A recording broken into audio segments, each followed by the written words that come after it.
Picard Season 2 has finished its voyage, so let's talk about it.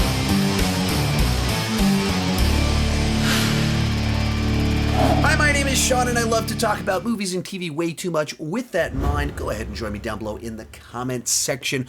What did you think about Picard Season 2? This is going to be both a spoiler-free and a spoiler review, so if you want to talk spoilers down below in the comment section, just put a spoiler warning up. And if you haven't watched the season yet, be careful.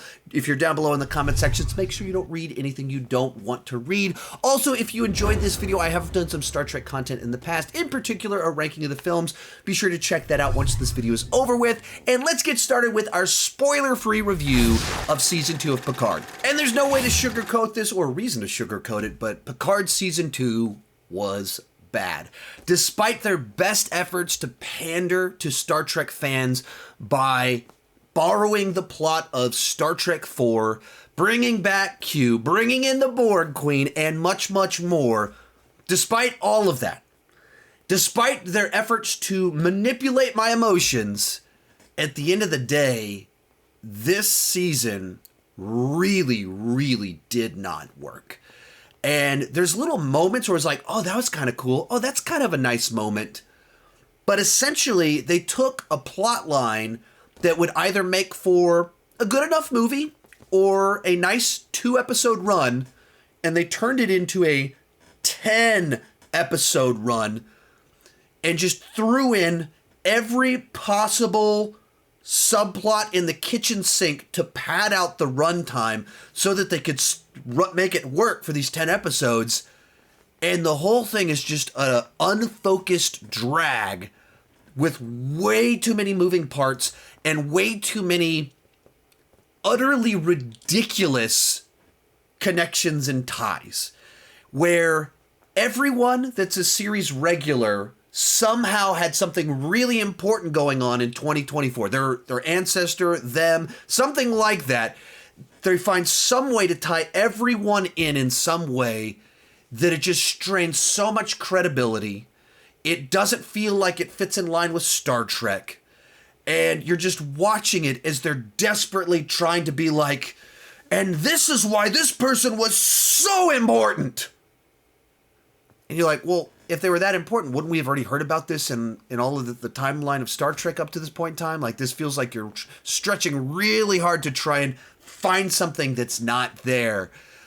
Beyond that, it tries to have social commentary. Star Trek has always been allegorical storytelling, but this isn't allegorical storytelling. They go back to the year 2024, and their commentary is, ice is bad.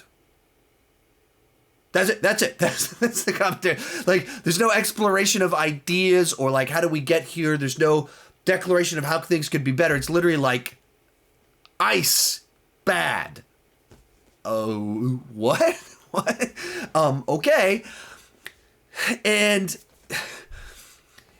beyond that, they're just trying so hard to put everything in there that it's like people that don't understand what people actually like about Star Trek trying really hard to figure it out, but only in the most superficial ways possible. And so then that means like, Picard, who's he connected to? Guinan. We'll put Guinan in the show. And, well, she's been around for a long time on the Earth, so well, there you go. And so then you have these things happen where there's dialogue that doesn't fit in with what we know about the timeline from Star Trek The Next Generation. And just everything feels like that. A desperate attempt to try something without understanding the continuity, without understanding the timeline, and not actually understanding what Star Trek fans want. Just superficially putting like, hey, that's Brent Spiner. Hey, let's throw Q in there. Let's try and make it epic. It's about the whole timeline. Hey, what if this person's really important and this person looks like this person that was there before? Like, just all of it just strains so much credibility. It didn't come together. It dragged on forever. It was unfocused. And even the stuff that was the central plot line to it, because they took 2 episodes worth of plot and made it 10 episodes, like it forgets about the main plot repeatedly because we have to like explore all these subplots and distractions. And so this person in the past that's a main character will disappear for 4 episodes only to like suddenly reappear to do something important. And that's what happens when you stretch something out in a way that it's not supposed to be stretched out. So it was so disappointing. And it kept doing things that almost won me back. I was like, okay, that could be interesting. And then the next episode would be a disaster. Oh, and I guess the final thing I forgot to mention here, it's desperately trying to explain Picard and his psychology. And of course, the only way to do that is to explore childhood wounds.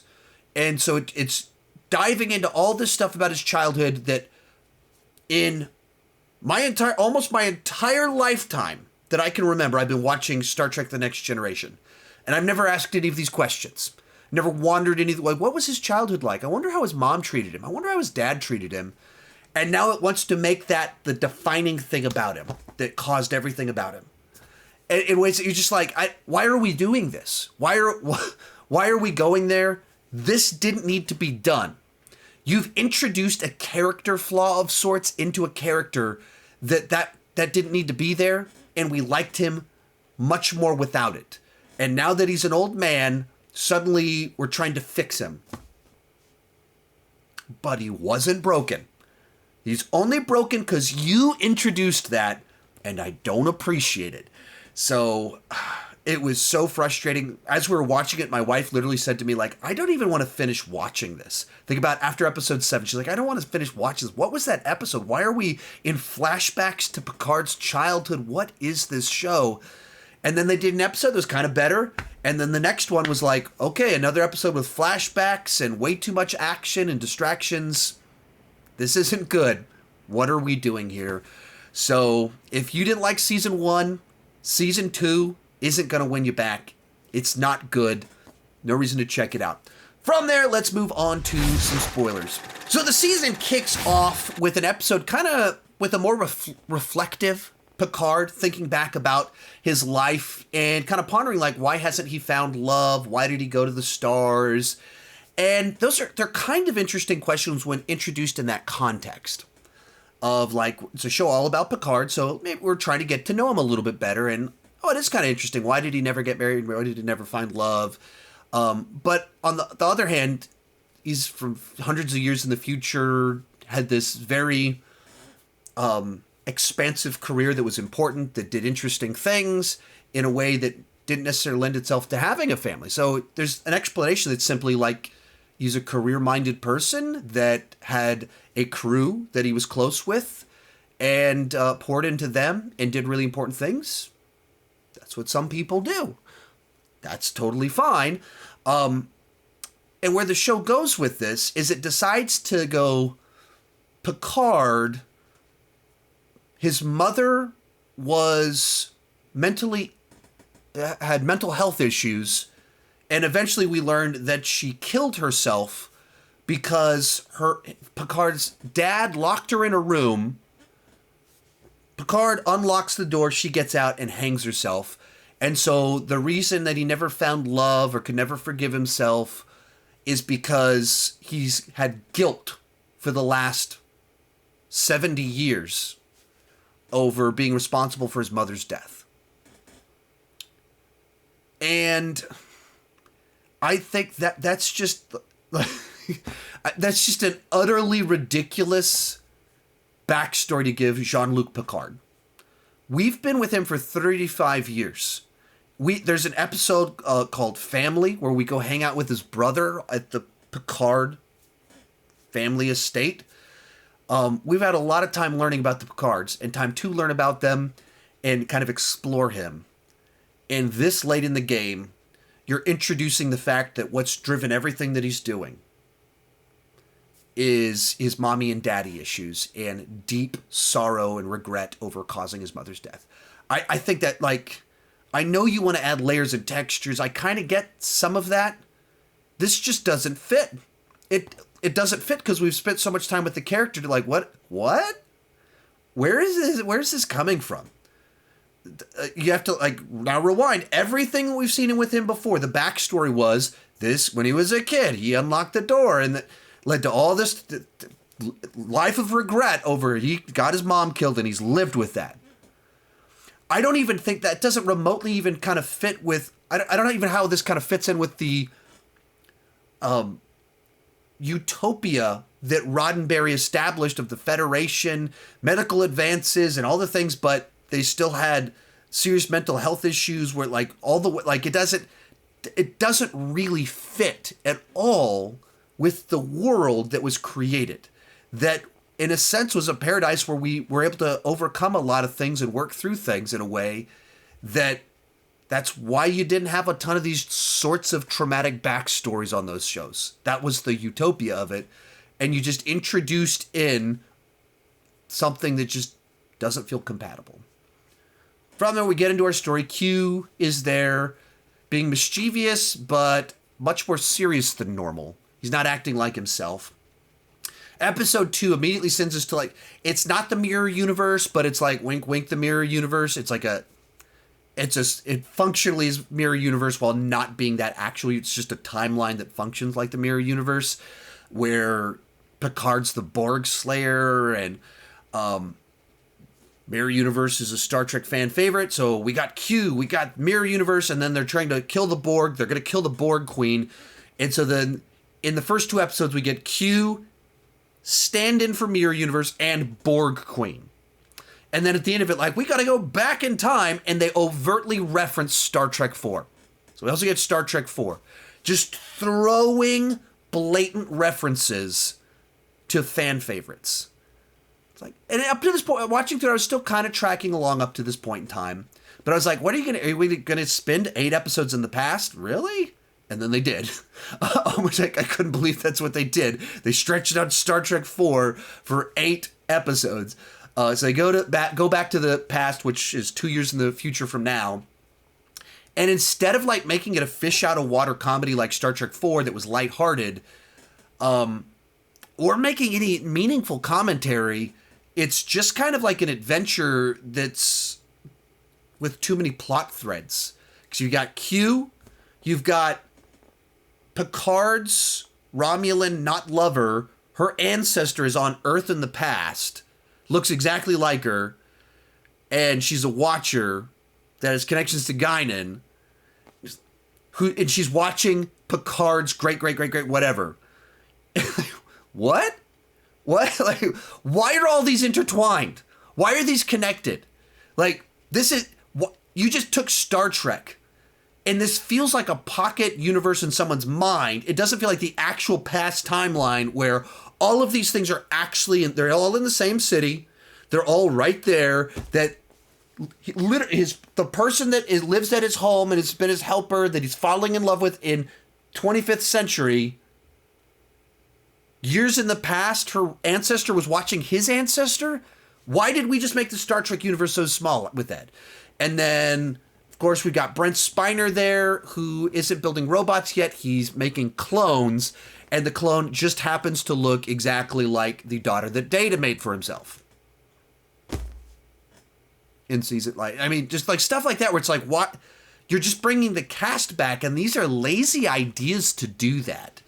Eventually, to get help, Picard goes to talk to Guinan, whose bar is called 10 Forward, which makes no sense. Like, it's 10 Forward. She didn't pick the name of her bar on the Enterprise D. It's deck 10 Forward of the ship. Like, it's the name comes from the ship. She wasn't like, that's a cool name. I've been using that name for 500 years. He goes to the bar, and first off, I'm not sure how this fits in with the episode where they go back in time in Next Generation, and Mark Twain's there, and they met in the past. That happened. And he talks to Guinan, and she's about to leave Earth because she becomes so cynical about race relations in America, on Earth, I guess, in the year 2024. And this reads like a out-of-touch person that lives on Twitter that doesn't go out in the real world, that has forgotten history. It doesn't play like someone that's been on the Earth for 150 years. We have seen, in an episode of Star Trek, her existing in the 19th century. I don't remember the exact timeline of when she came to Earth, of how much that overlapped with actual slavery in America, but certainly she's like there in the 19th century, where things are way worse than now. And then all throughout the 20th century, with legal segregation, all sorts of crazy laws. And not that everything is all better. Obviously, there's still progress to be made. Obviously, there's still things to be fixed, problems with the system, lingering effects of hundreds of years of legal inequality has led to present day practical inequality. Like, absolutely, absolutely. But she, Guinan, has literally lived through potentially actual slavery, post-Civil War, Jim Crow for decades. And the point in time where she's like, I got to get out of here, this place is too bad, is right now. That rings so hollow. That is, it's offensive if you stop and think about it. Like, no. You have to be able to look at the past and go, that was way worse. We're maybe not moving as fast as we should. We should be going a lot faster. But obviously, things were worse. If she's going to, I'm giving up on it. This place is jacked up. You didn't do that when you could own another person? You didn't do that like all those other points? But now? Just rings, like, it just rang so much of Twitter in the year 2022, not like an actual living being that lived through actual events and history. And, add to that, there's like this whole sequence where ICE raids a medical facility, and it just rings of that, like this empty. ICE is bad. Do you have any commentary? Do you have anything like exploration about why this is happening, or what led to? No actual statement.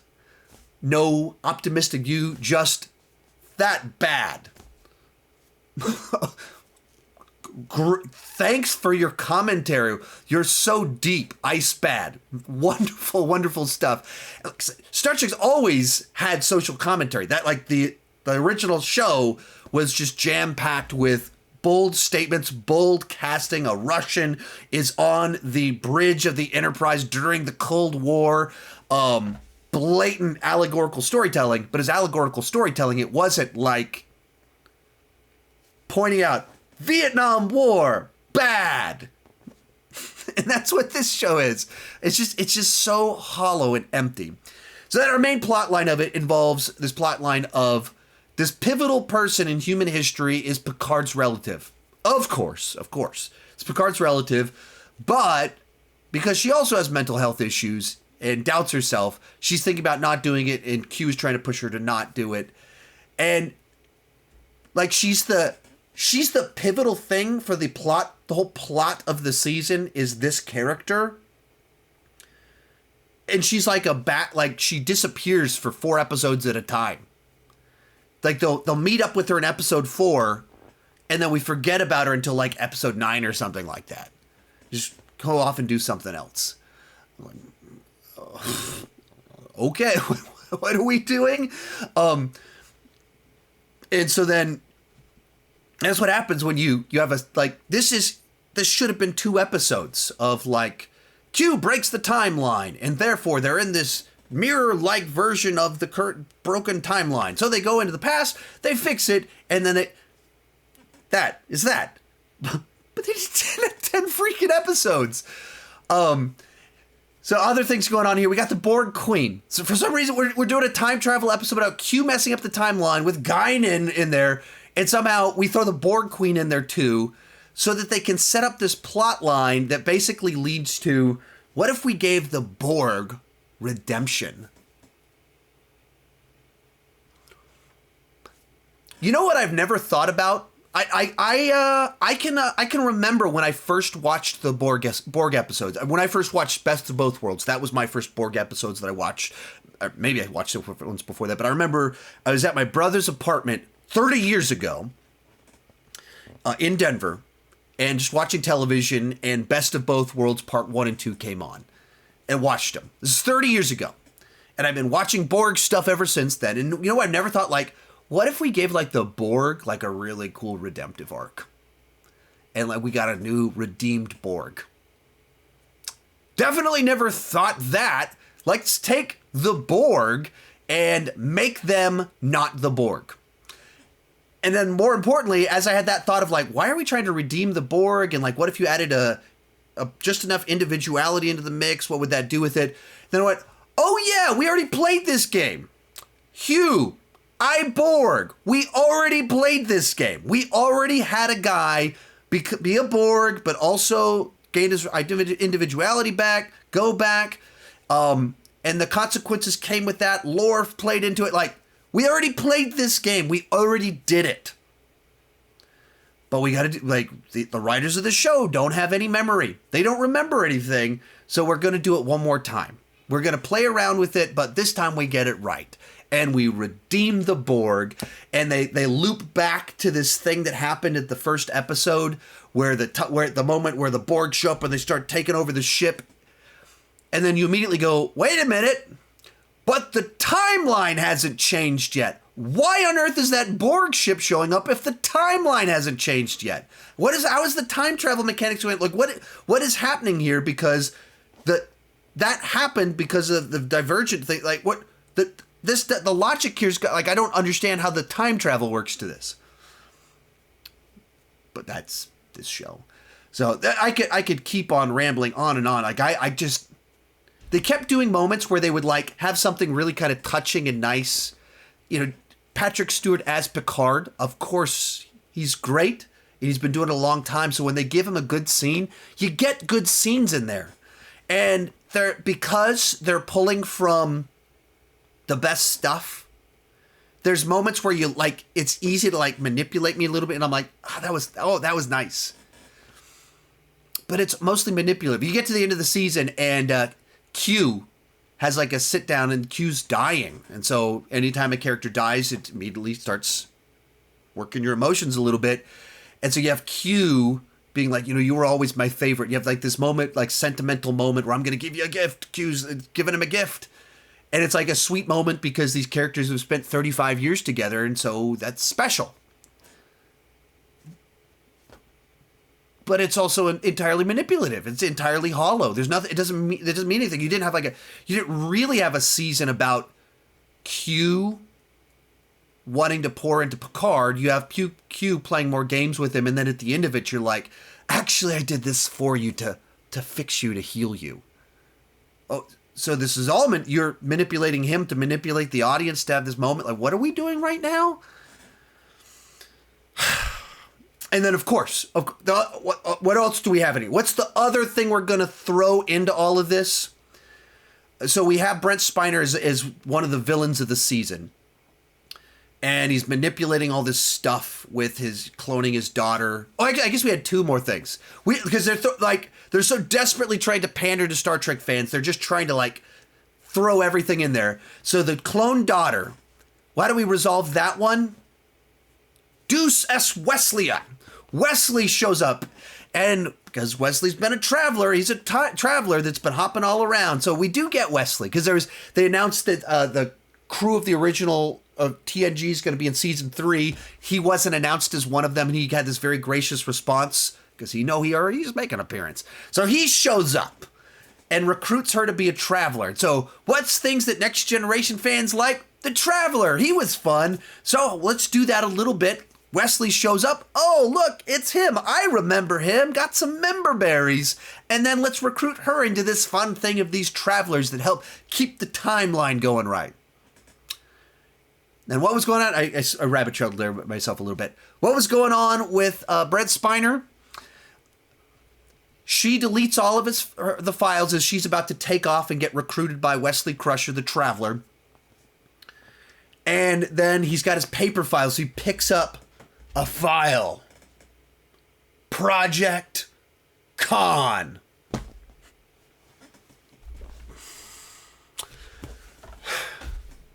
Dr. Soong, creator of Data, his ancestor. So let's put it right there on the nose. See, he's trying to clone his daughter and doing genetic stuff.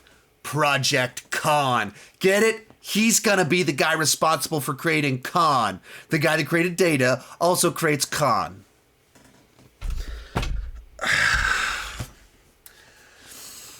The best you got to try and win me over is Brent Spiner holding up a fire that says Khan. Data, the daughter of, how do you call the character? Data's daughter, but not Data's daughter, the clone one, becomes a traveler. We'll throw the Borg Queen in. We'll throw Q in. We'll do fake mirror universe. We'll copy Star Trek 4. That's the best you've got. And then trying to manipulate me by being like, Picard is broken because his mom died because of him. Ugh. So frustrating. So frustrating. I thought this video was going to be like 7 minutes long. I should have known. I had enough pent-up frustration in this episode. I'll tell you this. On a slightly positive note, I watched the first episode of Strange New Worlds right after Picard. That'll be a positive review. I'm not just a cynic. I did like Strange New Worlds. At least the first episode. Maybe it's going to go off the rails too, but... Star Trek. What on earth have you done to Star Trek? You want to hear me talk about some Star Trek movies I love? Check out my ranking of the Star Trek movies right over there. Join me down below in the comment section. Let me know your thoughts on Star Trek Picard Season 2. And keep talking movies and TV too much. Bye-bye.